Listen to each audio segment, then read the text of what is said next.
Do we understand how much our self esteem, our very own self esteem, can be sabotaging our relationships?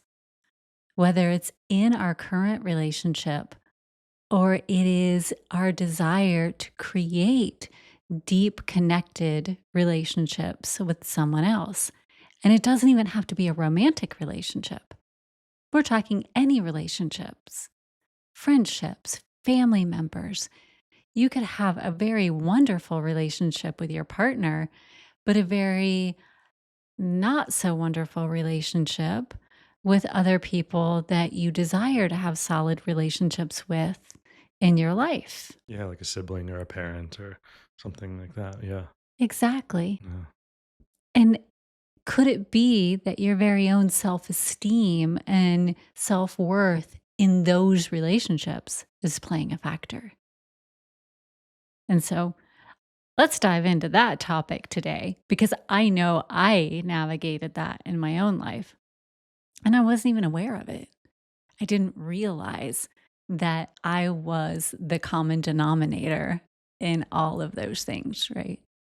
So, have you ever been in that situation where you just keep thinking, man, I just suck at this? I just suck. Why do I suck? Why can't I make this happen? Yes, but only after. Why does everyone else suck? Why is it always their fault? Yeah. Yeah. Of course, we have to make it everyone else's fault first in order to make it our own. But yeah, once I have that clarity and I get that part out, then it was always, yeah, yeah. There's me. I'm always I'm there. always there. Wherever I go, there I Mhm, am. yes. Yep. Funny how that happens. Yes. So absolutely. I mean, that's self-esteem is a huge part, and it's something we kind of I feel like we all understand it. We've all heard it, but we tend to gloss over it. And we kind of focus maybe on, oh, should we have self-confidence Uh-huh. or should we have self-love?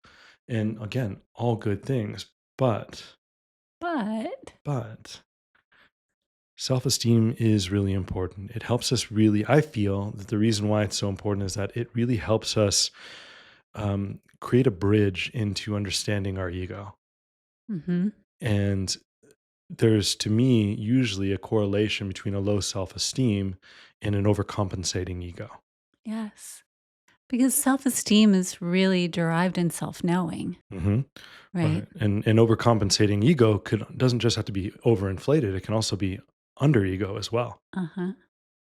Because we sometimes overcompensate by being under, by putting ourselves as less than.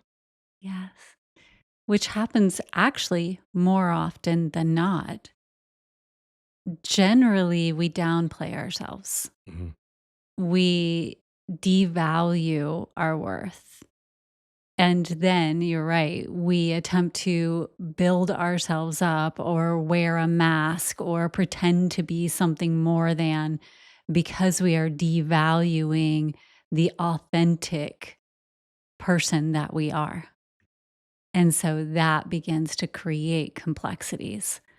And so, personally, and I know we've talked about this, we found kind of five core things that we went through when we were struggling to connect in relationships.